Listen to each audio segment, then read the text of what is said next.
in the calculator, so you can use the battery. You can use the calculator.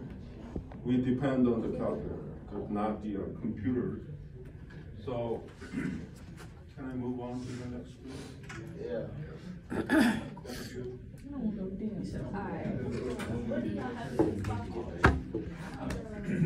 So flip over the paper I gave you, the supplement of the Ballerina problems, and you can take a note, okay? And please keep the notes somewhere in the organized fashion, in the folder or the paper.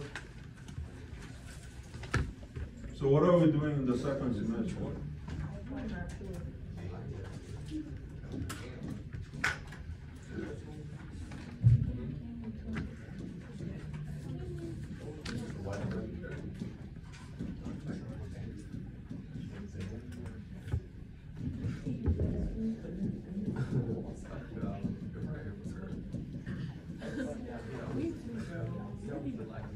I think this class name is Statistics and Probability. Probability per se is less than 25% of the frequency.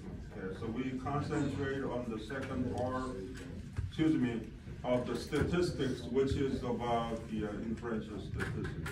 So what are we doing in the inferential statistics? Does anybody remember anything we have done in the first semester? What did we do? I don't even know. Descriptive statistics, okay? So write this one down.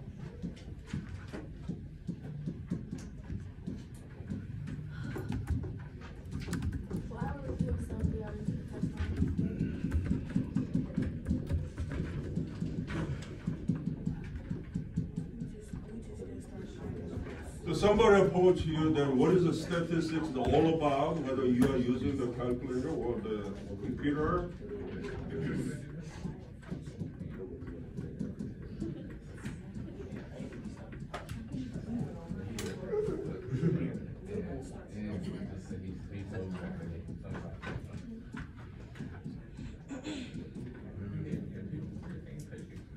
Three sentences, 3 words. Number one, collect the data. There are quantitative data and the qualitative data or categorical data, 2 types of the data. And then analyze the data, and the last one is drawing the meaningful conclusion out of that. So write this one down on the notes.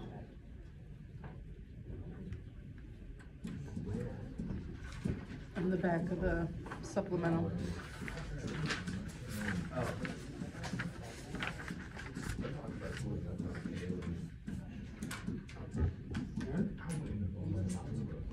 I think number 1 and number 2, that's basically what we are doing in the first semester.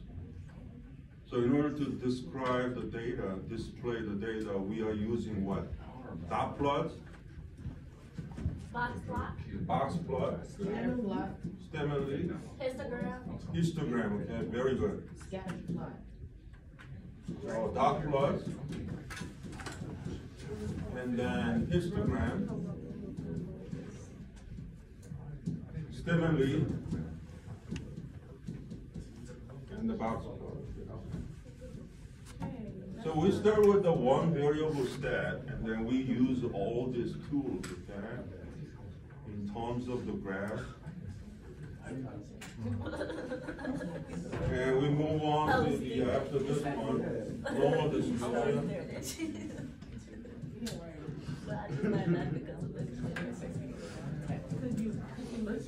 And then 2 variable stat after that.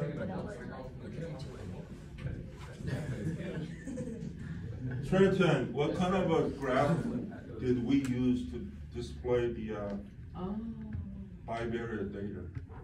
Bivariate data. We used the. What graph did we use?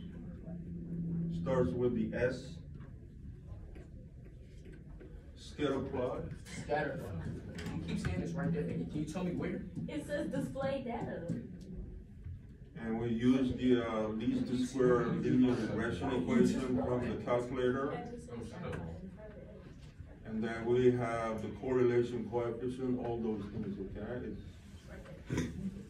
in the case of the 2 billion mistake.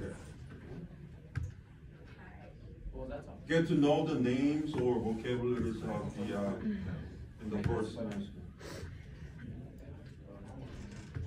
Okay. In the second semester, inferential statistics is all about what? Hypothesis testing.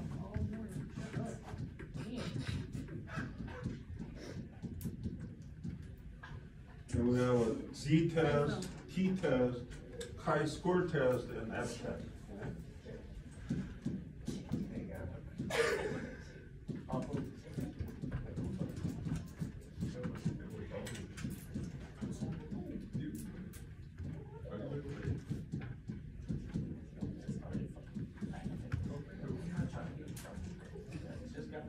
So structure of the hypothesis testing, number one, you have to state assumptions.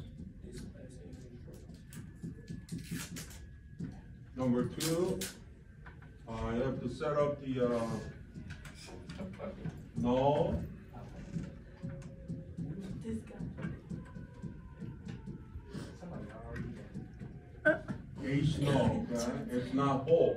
H null, and the alternative hypothesis at the same time.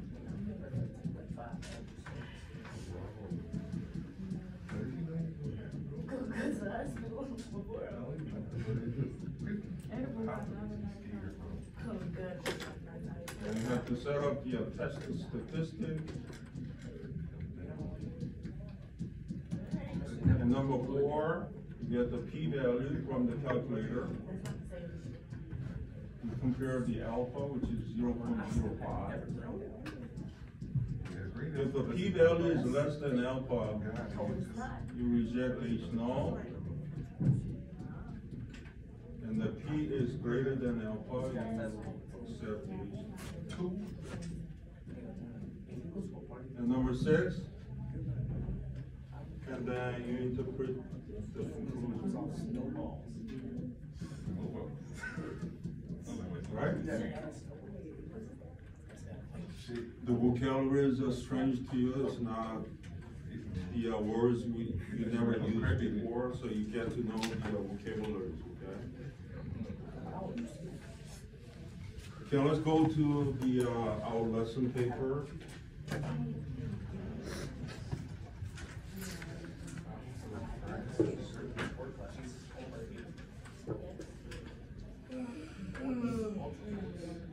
Everybody has a paper?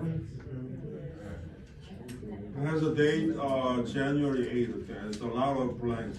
So let me write down the blanks. To take it. Nina, can you read the title, Yes. the second line? 9.2, large sample confidence. Yeah. Interval for a population.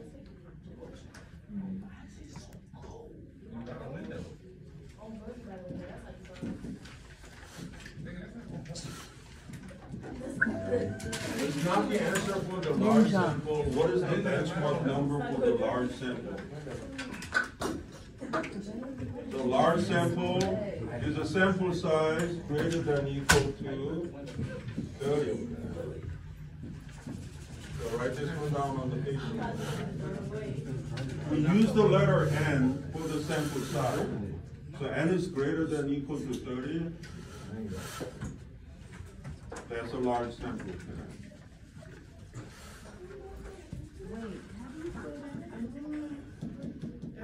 We use a large. Large sample. I'm explaining what is the large sample. Sample size is greater than or equal to 30. It's called a large sample. Confidence interval. That's a new word. Just underline that.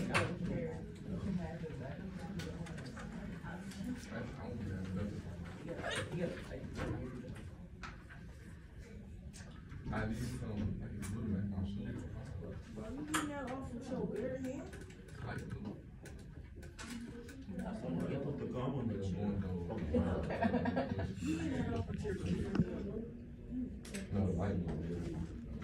Wait till beat the.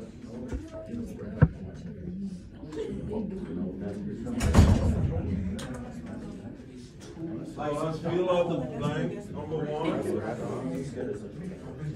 How to use a statistic, okay? Yeah. From the textbook to produce a point estimate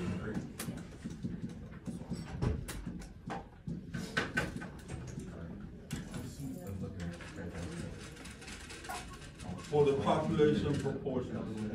The value of the point estimate depends on which sample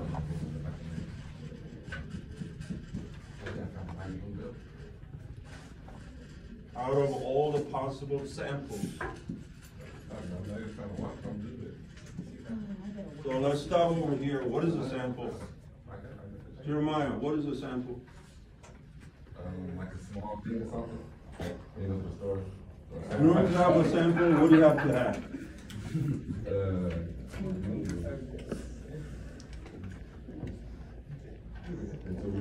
I don't know. Why are we not using the population? Why are we using the sample?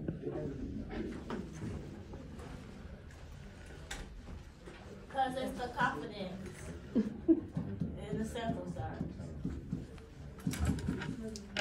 Population is something big. In the situation of the high school kids, maybe we have 500,000 high school kids in this country. Excuse me, Trenton, you gotta come down here. This is your series. The population is 500,000 the high school students in this country. And then Southland high school kids are the samples of all the high school students in the United States. Okay? The sample is a small thing compared with the population. Population is huge. We have to use sample because population analysis takes too much time, takes too much money, so we go to the sample and then we analyze the sample, try to say something about the population. That's what the inferential statistics is all about. Okay?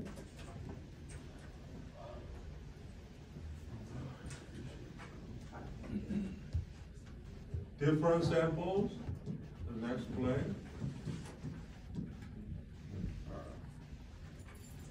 As a result of the chance difference. The last blank is chance. Number two, because of the sampling variability.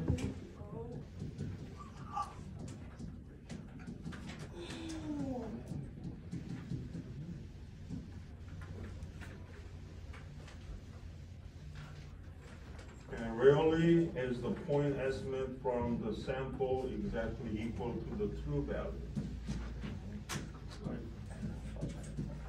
The name of the store, True Value. Because the Home Depot, Ace Hardware store, True Value is almost all gone. The local stores. Number three, we have the chosen statistic produce a estimate which is close on average to the true value.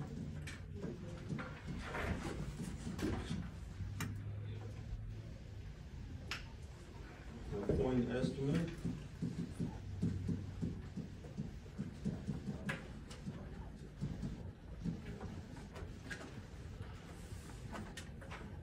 The last blank on the last line is a range of the plausible values.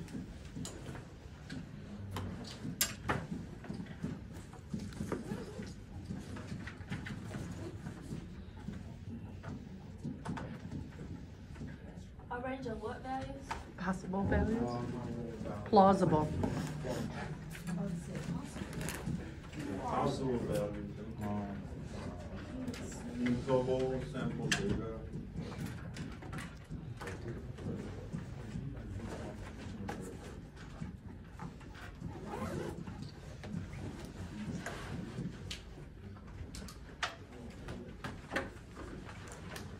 The whole lesson boils down to the one statement, which is we cannot pinpoint the estimate. So we have to have the interval of the true data. Number 5, confidence interval. CI, pick up the first letter. CI is a confidence interval. Population characteristic is the interval estimate.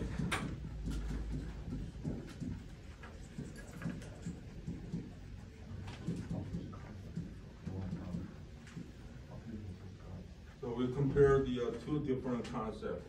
We are at the point estimate, we are moving on to the interval estimate.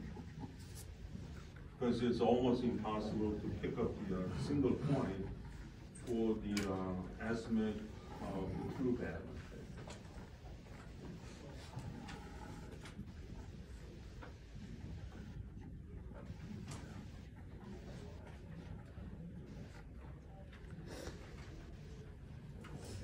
It is constructed so that with a chosen degree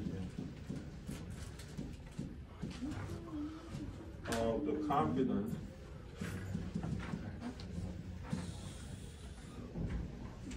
the value of the characteristic is captured between the lower and upper endpoints.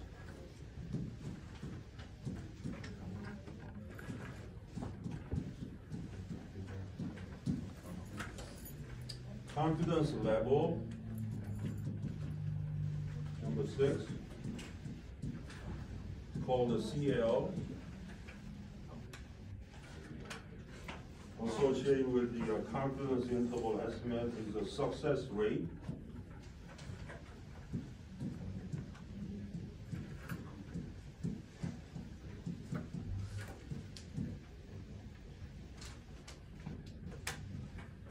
Construct the interval.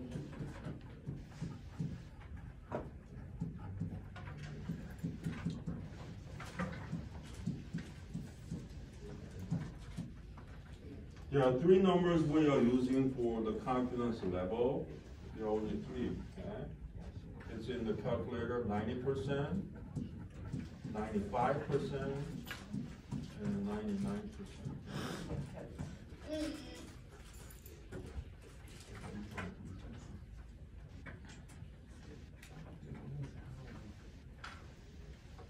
Number 7, the P is a proportion.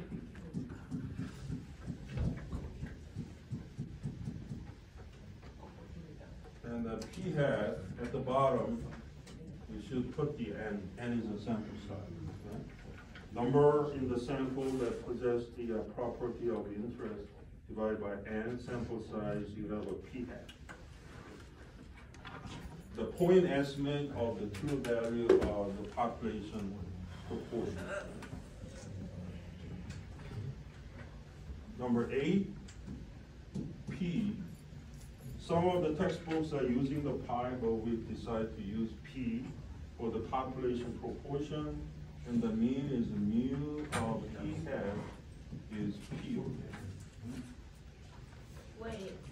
Wait.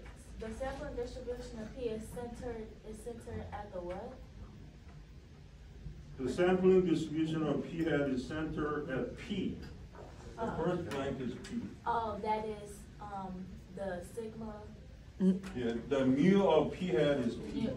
That's a mu, not the sigma. That's what I mean. Mu is a Greek letter for the mean of the proportion or the just mean. You remember the normal distribution? 2 parameters we use, mu and sigma. Mu is the mean, population mean. Sigma is the population standard deviation. So we need to know about the measure of the center, and the measure of the variability, and the shape of the distribution. Those are the trios we have to describe of any distribution.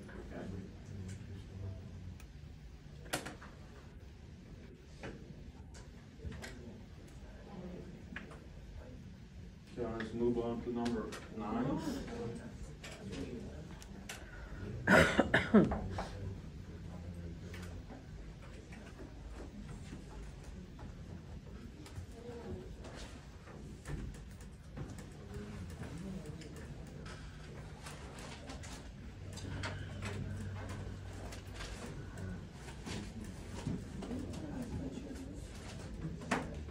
The standard deviation of p hat is a sigma p hat square root of p times 1 minus p over n.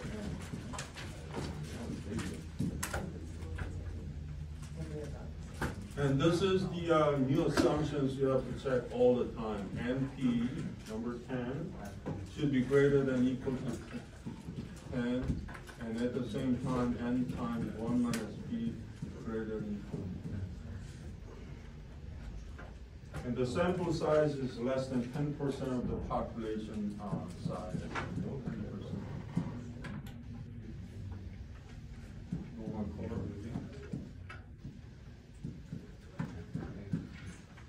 Number 11, when n is large and then estimate p hat has a sample distribution which is approximately normal.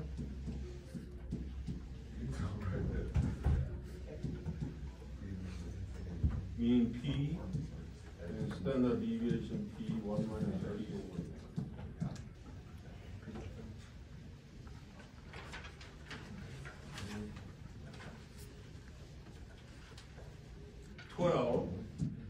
And we are using maybe 90% of the time, 95% confidence level.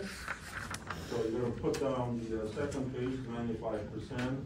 Sigma p hat, standard deviation of the point estimate is 1.96 square root of p 1 minus p over n. This 1.96 is called the critical value.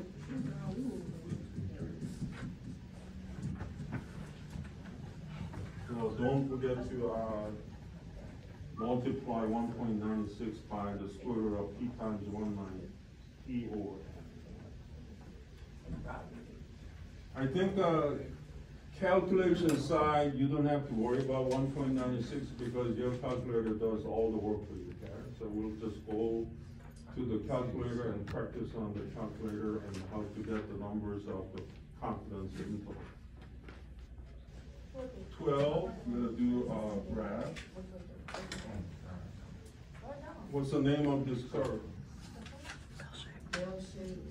Bell shape, in other words, I forgot. normal. This view.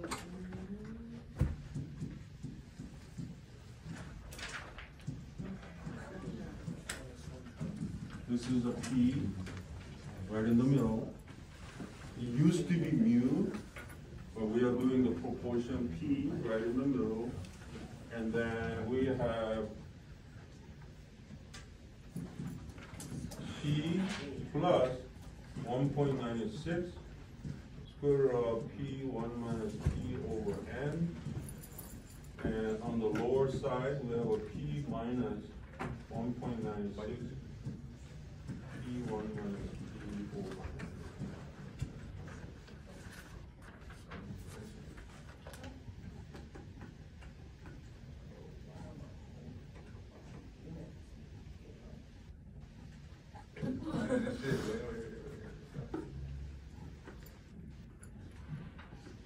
Simply saying you're doing P plus minus 1.96 square root of P 1 minus P over.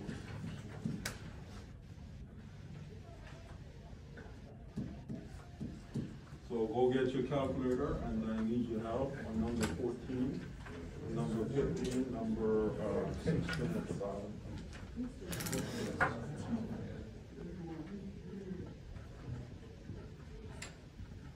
The total number of the people surveyed for the affirmative action is 1,013.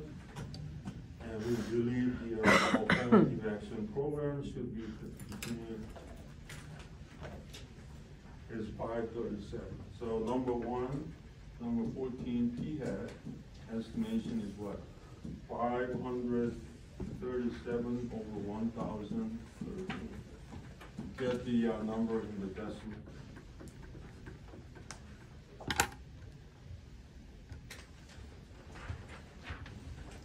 They say 537 people said we have to continue the affirmative action out of the sample 1,013.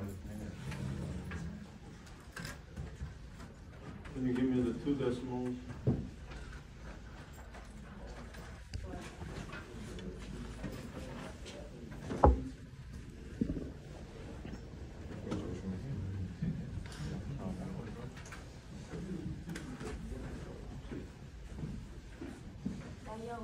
More than half, right?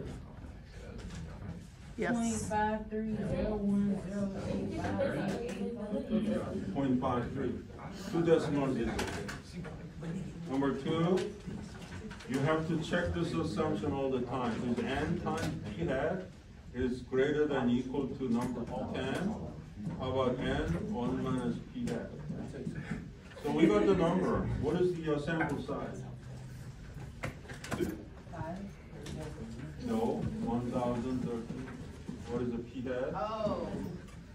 5. So we got the number already, right? 537 is greater than equal to 10? Yes. So first condition is okay. How about the second condition? 1013 times 1 minus 0.53. What line goes on what? We're on number 2 of 14. Yeah, I know that, but It's starting to get smushed, is what she's saying. N times p hat, 537 is greater than equal to 10, okay? You see the greater than equal to sign? And after that, you gotta put the 10. Greater than equal to 10, and you gotta put all these numbers. Where the point, is it 0.37? 1,013 0.53. times, that's 0.53, okay. and I'm saying, Is the first part? I'm gonna So put it on it the should new be screen. 1,013 Okay, yeah. times Can I do number 0.53. 14 on the new screen? Yeah, do 14 on new screen, please. Sorry. It's okay. My bad.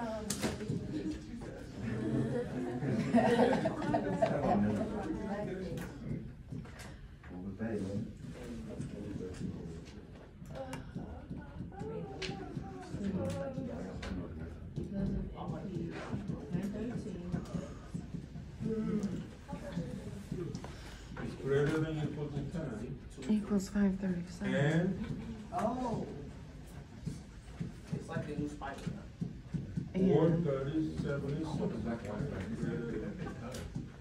you gotta check the two conditions. Both of them is okay. Yeah. You know, fair. Oh, wait, So no. you put 1013 times 0.53 equals 537. All Because in this that number first- is from this calculator. No, you put that all in the first line? Yeah. Oh. What's the okay for? Okay for the, you have to check the two assumptions when you do the proportion. Gotcha. So n times p is it greater than 10? Yes. Gentlemen,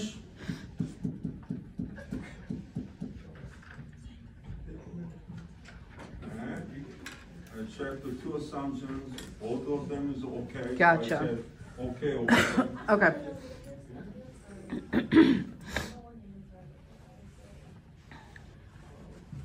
Go get your calculator, we need a calculator for this one. Number 3, we need a calculator. Go get the calculator from the window.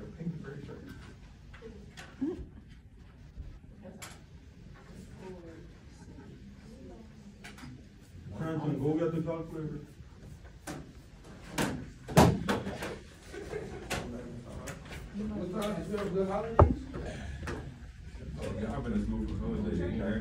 I'm very excited to be back to the school.